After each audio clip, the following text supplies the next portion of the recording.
এক গ্রামের পাশে ছিল একটা ভয়ঙ্কর জঙ্গল। সেখানে তিনটে ভূত বাস করত। একজন ডাইনি, একজন কঙ্কাল ভূত আর একজন ছিল মাথা কাটা ভূত। তারা তিনজন ওই জঙ্গলে বসবাস করত। এই কারণে কেউ ওই জঙ্গলে যেত না। কঙ্কাল ভূত পশু পাখি মেরে তাদের মাংস নিয়ে দিত।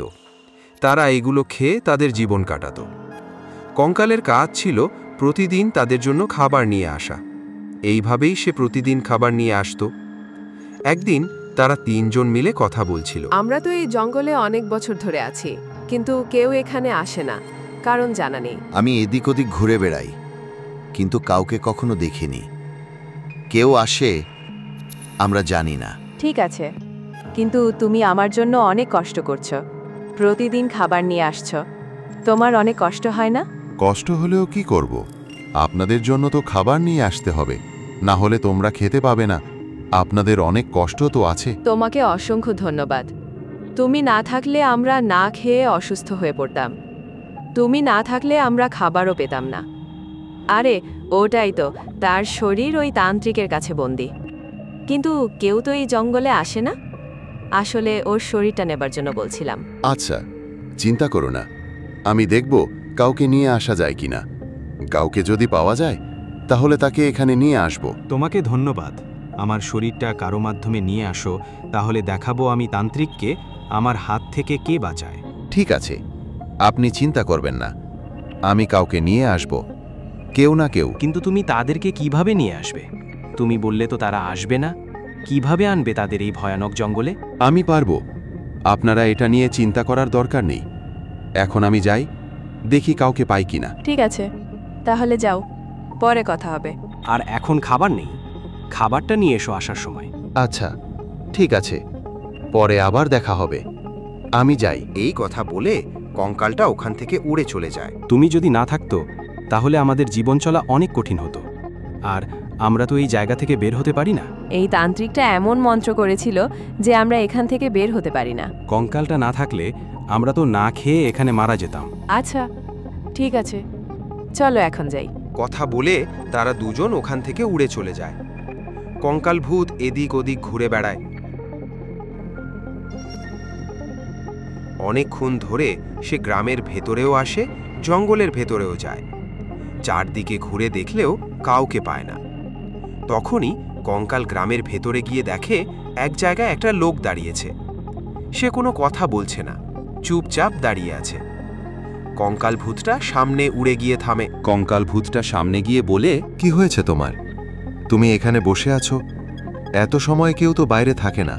কি করব, পরিবারের অবস্থা খারাপ, তাদের রক্ষা করা আমার জন্য অনেক কষ্ট। আমার কোনো কাজ নেই, এদিক ওদিক ঘুরে বেড়াই, কিন্তু কাজ পাই না, এই জন্যে। আর তুমি কে? আমি পাশের জঙ্গলের কঙ্কাল। আমি এখানে একটা কাজে এসেছি। তুমি কি আমার কাজটা করে দিতে পারবে? তাহলে আমি তোমাকে অনেক টাকা দিব, পারবে কি? ঠিক আছে, আমি রাজি, কিন্তু কাজটা কি বলো, আমি কি করতে পারবো? কাজটা হলো, আমার সাথে আর দুইটা ভূত আছে, তাদের মধ্যে একটা ভূতের মাথা কাটা। তোমাকে তার শরীরটি নিয়ে আসতে হবে। তুমি পারবো, আমাকে নিয়ে চলো, তাদের কাছে নিয়ে চলো। তারা দুজন ভয়ঙ্কর জঙ্গলের দিকে যেতে শুরু করে। তখন তারা ভূতগুলোর কাছে গিয়ে থামে। আমি এই লোকটাকে নিয়ে এসেছি, তুমি বলো ওকে তোমার কাছে কি হয়েছে। আমি ছিলাম এই গ্রামের একজন। আমাকে একটা তান্ত্রিক তার যজ্ঞের জন্য বলি দেয়। আমি যজ্ঞের জন্য যেতে চাইনি, কিন্তু একটা ভুলের কারণে আমার শরীরটা তিনি বলি দিতে পারেননি। আমার শরীরটা আমার মাথা থেকে আলাদা করে ফেলেছেন। তিনি আমার শরীরটা তার কাছে বন্দি করে রেখেছেন, আর আমার মাথাটা ছেড়ে দিয়েছেন। তারপর থেকেই আমরা এই জঙ্গলে বন্দি। এই জঙ্গলের বাইরে আমরা যেতে পারি না। তো আমি তান্ত্রিকটাকে কোথায় পাবো? আমাকে জায়গাটা দেখিয়ে দাও, আমি তখন তার কাছ থেকে ওই শরীরটা নিয়ে আসবো আর তোমাদেরকে এখান থেকে মুক্ত করব। তুমি গিয়ে তান্ত্রিকের একটা লাঠি নিয়ে এসো। লাঠিটা পেলে আমি মুক্ত হতে পারবো। মুক্তি হওয়ার পরে আমরা একসঙ্গে ওই তান্ত্রিকের কাছে যাব। ঠিক আছে, আমি আর কঙ্কাল ভূত ওই তান্ত্রিকের কাছে যাই, তারপর আমরা লাঠিটা নিয়ে আসব। এই কথা বলে কঙ্কাল ভূত আর ছেলেটা তান্ত্রিকের কাছে যেতে শুরু করে। তান্ত্রিক তখন যোগে বসে আছে।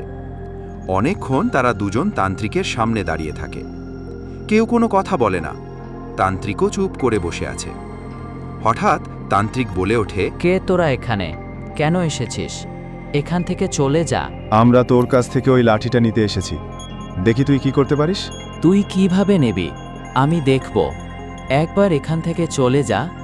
আমার লাঠি আমি তোকে দিচ্ছি না। আমি এখনই লাঠিটা নিয়ে চলে যাচ্ছি, দেখি তুই কি করতে পারিস। তৎক্ষণাৎ ছেলেটা লাঠিটা নিয়ে দৌড়ে পালায়। কঙ্কাল ভূতও তার সাথে। তারা লাঠিটা নিয়ে ফিরে এসে ডাইনি ভূতকে দেয়। এই নাও লাঠি, এবার কি করবেন আপনারা করুন। তারপর চলুন ওই তান্ত্রিকের কাছে তাকে শিক্ষা দিতে হবে। ঠিক আছে, তোমাকে ধন্যবাদ। তুমি না থাকলে আমরা কখনোই মুক্ত হতে পারতাম না। ধন্যবাদ, এর কিছু নেই। আপনাদের সাহায্য করতে পেরেছি, এটাও আমার কাছে অনেক। চলো তবে এখন তান্ত্রিকের কাছে গিয়ে তাকে শাস্তি দিই। তারা সবাই মিলে তান্ত্রিকের কাছে যেতে শুরু করে। তান্ত্রিক তখনও যোগে বসে আছে। তান্ত্রিক তাদের দেখে ভয়ে কাঁপতে শুরু করে। সে বলে, তুমি কিভাবে মুক্ত হলে? আমি তোমাদের ছাড়ব না, কিন্তু আমার লাঠি তো ওই ছেলেটা নিয়েছে। এখন আমি তোমাদের বন্দি করব। কি করব? এইটা কি তোমার লাঠি? নাও, তোমাকে আর বাঁচিয়ে দেব না। এবার তোমাকে আমরা বন্দি করে রাখব। আমাকে ক্ষমা করে দাও, আমাকে ছেড়ে দাও। আমি আর কখনো এমন ক্ষতি করব না। আমাকে ছেড়ে দাও। ছেড়ে দেওয়ার সময় শেষ। আমরা চাইলেও আর তোমাকে ছাড়তে পারবো না। এই কথা বলেই ডাইনি তান্ত্রিকের মাথা শরীর থেকে দুই ভাগ করে ফেলল। তান্ত্রিকের শরীর এবং মাথা আলাদা হয়ে পড়ে। তখন দেখা যায় ভূতটির শরীর হেঁটে হেঁটে তার মাথার সাথে মিলিত হয়ে যায়। সঙ্গে সঙ্গে বজ্রপাত হয়। বজ্রপাতের সাথে সব কিছু নীরব হয়ে যায়। তারপর ডাইনি আর ভূতগুলো ছেলেটার সামনে এসে বলে, তোমাকে অসংখ্য ধন্যবাদ। তুমি না থাকলে এসব কিছুই সম্ভব হতো না। নাও তোমার পুরস্কার, এটা নিয়ে যাও। সুখে শান্তিতে জীবন কাটাও। এই কথা বলেই ভূতগুলো আকাশে উড়ে যায়। ছেলেটা হাঁটতে হাঁটতে বাড়ির দিকে ফিরে যায়। তারপর থেকে ওই জঙ্গলে আর কোনো ভূত দেখা যায় না। আর ছেলেটা তার পরিবার নিয়ে সুখে শান্তিতে জীবন কাটায়।